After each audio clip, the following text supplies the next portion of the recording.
தமிழ்நாடு அரசு விருது அறிவிக்கப்பட்டு பல படங்களுக்கு விருதளிக்கப்பட்டிருக்கு. அதிகபட்சமா சூர்யாவோட ஜெய்பி மற்றும் சூரரை பெற்று படங்கள் சேர்த்து 14 விருதுகளை குவிச்சிருக்கு. மேலும் தனுஷோட வட சென்னை, அசுரன், கர்ணன் படங்கள் சேர்த்து 15 விருதுகளை கைப்பற்றியிருக்கு. விருதை வென்றவங்க மகிழ்ச்சியை தெரிவிச்சிட்டு வர்றாங்க. ஆனா விருதை பெறாதவங்க வருத்தத்தையும் பகிர்ந்துட்டு வராங்க.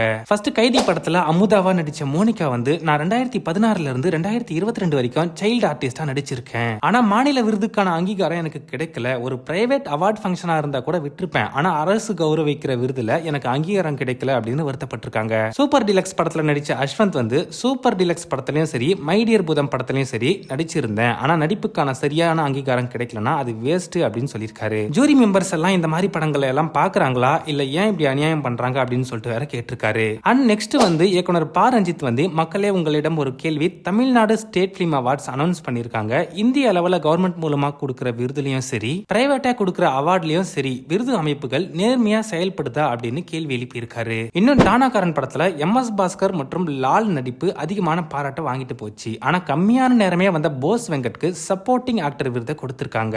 இது சர்ச்சையும் எழுப்பியிருக்கு. அப்புறம் லட்சுமி பிரியா சந்திரமௌலி சிவரஞ்சனியும் சில பெண்களும் அப்படின்ற படத்துக்கு தேசிய விருது வாங்கியிருந்தாங்க. இன்னும் அந்த படம் 3 தேசிய விருதை தட்டிக்கிட்டு போச்சு. அதே 2020 வருஷத்துல கூட மண்டேலா படம் 2 தேசிய விருது அடிச்சது. ஆனா 2 படங்களுக்குமே தமிழ்நாடு அரசு விருது கிடைக்கல அப்படின்னு வருத்தம் தெரிவிச்சிருக்காங்க. மேலும் இது எல்லாத்தையுமே தாண்டி சண்டைக்காரி அப்படின்னு ஒரு படம் ரிலீஸே ஆகல. அதுலயும் ஒரு மலையாள படத்தோட ரீமேக் தான் இது அப்படின்னு கூறப்படுது. ஆனா அந்த படத்துக்கு 3 தமிழ்நாடு அரசு விருது வழங்கப்பட்டிருக்கு. இது ஒரு விவாதத்தையும் கிளப்பியிருக்கு.